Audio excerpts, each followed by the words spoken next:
If you love talking about cats, but your friends and family are kind of over it, this is the podcast for you. Join your hosts, Danielle Stray Woolley and Elizabeth Calico Gearhart, on the Jersey PodCats, where everyday cat lovers share funny stories, challenging situations, and ask their questions about cats. All right, let's get right into this episode. Hi, everybody. I'm Danielle Woolley. And I'm Elizabeth Gearhart, and we are the Jersey PodCats. Hey. So hello, we're here. It's so weird not seeing your kitty cats in the background. And anybody who's watching on YouTube, we've been rearranging. So I think my office even looks different than it did last week. Well, I've started going on other people's podcasts now, and I'm doing it from my home office. So I couldn't really have the cats behind me. And I have a green screen, but I hate green screens. You know, they make everything so screwed up. And actually, I have somebody I'm helping start a podcast, and she's actually coming to my house tomorrow because my studio isn't done in the law firm building yet. And I don't want to take her. But it's in progress. It's in progress. Yeah, the studio's in progress. So she's coming to my house because we brought the Rodecaster home and the good microphones so we could do Passage to Profit from here if we need to. So we're just leaving the Rodecaster here. So I'm like, just come to my house. Oh, that's good. Yeah, I really like this microphone, but I have to keep it away from me because I keep touching it and muting it by accident because it's touch to mute, which is pretty cool, but not for someone like me who talks with their hands all day.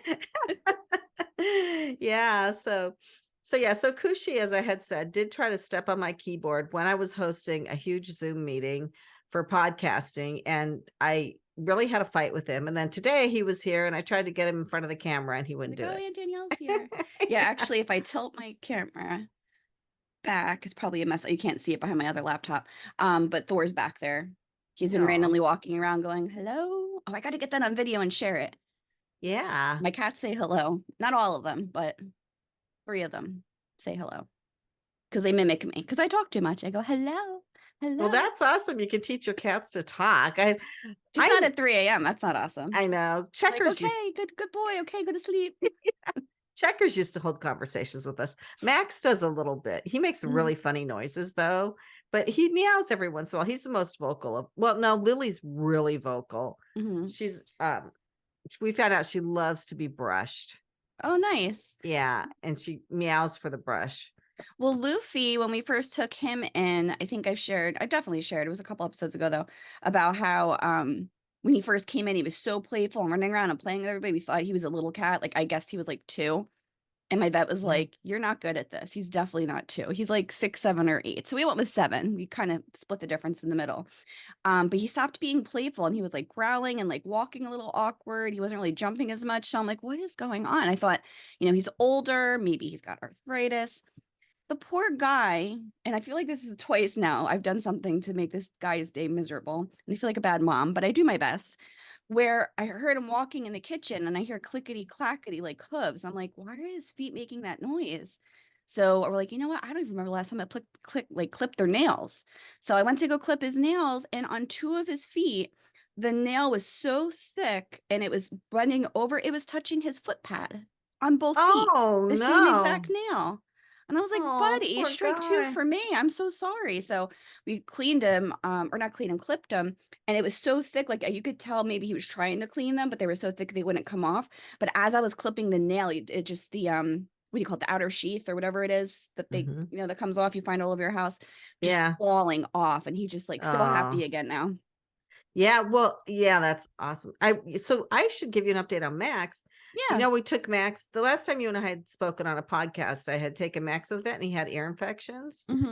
So we've been giving him the ear drops, and at first he like fought us, and now he just sits there and takes them because he knows it's making him feel better, right? I think he knows that they're helping. Yeah, and he just takes his pills real well with the pill gun too. So I think he figures it out. Like, I hope that's what it is. I hope he hasn't just given up and been like, but I think he figures out that the eardrops are really making his ears feel better. But yeah, we have to give him 10 drops in each ear twice a day for 10 days. So, and I don't know if we have enough medicine for that. We're looking at like, really, is this going to be enough? But they usually come in teeny weeny bottles. It usually lasts pretty long. Yeah. So yeah, I think he's feeling a lot better now. And yeah. So that's good. Yeah. So for today, I wanted to talk a little bit about when you find a cat. I was having a conversation with somebody. They had listened to one of our episodes about what to do if you lose a cat. And then we've also had a couple of our guests talk about like the what do they call it when the cats find you? The cat distribution system. We've had a couple of people that love it. A couple of people are anti, thinking that you're stealing people's cats. And I was like, you know what? We never really talked about what to do if you find a cat, which I think is pretty important because it's been coming up a lot within the rescue lately. So the first thing that you should do when you find a cat is check it to see if it has a collar. Some owners don't put a collar on it because some of the collars aren't very safe for outside. It should be like a quick release one, but obviously check for a collar. I know it sounds obvious, but I've had people say like, oh, I thought it was somebody's cat. We're like, oh, did it have a collar on it? No. Well, why did you think it was somebody's cat? Because it looked clean. So that's not a true telltale sign that it's somebody's cat or not. Some cats can just be clean. So even if they're outside, if they have shelter to live in, outdoor cats can still look clean and not necessarily be owned by somebody. You also want to look to see if their left ear is tipped or clipped is what it's called. So when rescues do spay and neuter of the cats and the cats aren't adoptable, or in some instances, they may not have space for them. So they'd rather just at least get the cat fixed and vaccinated and then release it back out. That's a sign that that's been done already. If the cat is friendly, you obviously want to try to help and take it inside. Again, don't try stealing other people's cats. I know we had a guest that was very heated that people are stealing cats. In my area, that's not the case. It's usually a cat that's a stray or is dumped or was born outside because there's just so many. You want to check for microchips, so you can either bring them to your vet. I want to say some police stations. I meant to look this up before because I know the one by me, they partner with animal control. And believe it or not, it's not the same rule for everybody. There's different towns and different counties have different rules, which gets a little tricky. So what I would recommend doing is I would go online and look up like animal control in like wherever you found the cat, or animal rescue. If it's a cat or a dog, I would specifically look for cat rescue or dog rescue. I've had a couple of instances with dogs that I've just found. My husband joked that for like a week I wasn't allowed to leave the house because I'd see a stray dog. I remember. And just let it jump in my car. And I don't want to say I got in trouble, but just because I had been seeing so many animals outside that there was one just like kind of running back and forth on a property, but there was no fence up. And I thought it was a lost dog. So I had my car door open and was like looking at the tags. I checked for the collar. It was a dog. It didn't have its ear clipped, obviously, because it wasn't a cat. But it did have a collar. I called the phone number on the collar and left a voicemail. Then I saw that the vet, which happened to be my vet, I was calling the vet to see if they knew of the animal because I thought maybe I could bring it to the vet's office for them to get. And then the homeowners came outside and they were like, just stop trying to steal my dog. I can't remember if I told the story yet or not, but they literally thought I was stealing their dog. I was like, no, I'm trying to help. They're like, then why is your car door open? I said, I'm calling you. Pick up your phone. Like, I'm trying to be helpful. Turns out that the dog was just very well behaved and never left the property. But how am I supposed to know that? It was a busy road. And if you went around the corner when we were leaving, like the thing we were going to on the way back home, on the other side of the property, there was a sign that said the dog lives here. Oh, so you're not the first. You're not the first then. Yeah. Yeah. So well, we live a couple houses in from a busy road, and there was a dog running out in the road that ran over to our street. I managed to get it in my car. This is my old car. I don't know if I'd even do this now. And I took it across. Somehow I figured out that it lived across the busy road. Maybe I'd seen it come from there. So I took it over there and asked the people if this was the dog, and it was the cleaning lady was there. And she didn't speak English, but it did live there. It was the dog lived there. And they never got back to me to thank me for saving their dog or anything. It was running around in a busy street. I know. I wonder if they never told them. Maybe they never told them. Because maybe she let the dog out by accident. Could be. Yeah. Yeah. So yeah. I was cat sitting for friends. We were cat sitting and there was another person that was also helping. So we were kind of taking turns. And one of their doors didn't lock properly. You had to like really make sure you didn't bolted it. And when I got there, I was like, I only see 2 of the cats, but some of them always hide on me. So there's ones I've never ever seen, except for by accident. If I was sitting there quietly, then their cats come out. So I was like, this is weird. Like the food's not really being eaten. Turns out when they got home, 3 of their 5 cats had snuck out. We have no idea how. No idea how. So they had to trap the cats in their own yard to get them back into the house. It was quite the ordeal. I know. And Kushi likes to sleep outside sometimes. I usually wait up. This is bad because I wait up. Like last night I went to bed at midnight because I was waiting up for Kushi to come in. I don't like leaving him outside. Last night I can't handle that. My nervous system. But again, I'm like by a busy road. Well, so he goes and sleeps under the deck. and under the porch. But there was a fox in the yard last night. We heard it. And Lindsay, my daughter, went out to look for the fox, and she saw it. She saw the fox. I think it must have babies or something. It was making this weird noise. The cats torment the foxes, but she didn't see any of the cats anywhere, but they all eventually came in. And then I was going to bed last night. I couldn't find Lily. And I thought, well, she must have gone up to the bedroom already. And then I looked, and she was, you know how the cat trees have the little squares that they can go inside. Yeah, she was inside one of those in the cat tree sleeping. So you're like waiting up for your kids. I know. So I got them all in last night and slept soundly because I knew my babies were safe. So, yeah. Well, the other thing I wanted to share too is like, you could do as much as you can to try to see if this cat is owned by somebody when you find it. But then also reach out to rescues too. Sorry, I thought that was muted. Reach out to rescues as well, because they can also help. So they might not be able to take the animal in because it depends on their capacity. But also like shelters, like by us, depending on the town that you're in, we'll try to find placement, put it in foster. If we determine it's someone's cat, we also post everywhere saying, hey, we found this cat. Is it yours? Especially if there's no microchip, there's no collar. Like, how are we supposed to know? And depending on the town, we actually have a partnership with one of the shelters where they do take the cats in. If they're feral or strays and they're friendly. But if they're, excuse me, not feral, if they're strays and friendly. However, if they're feral, you want to work with the rescue because you don't want to send a feral cat. Like, we get emails and messages sometimes saying, can someone come get this cat? It's like, well, it doesn't quite work that way. Do you think I have a magical cat house in my front yard where I could just pop in and take a cat right away? There's so much that gets involved into it. We're actually going to have a guest speaker, like, really talk about all that's involved in the cat rescue and the TNR side of things on a future episode.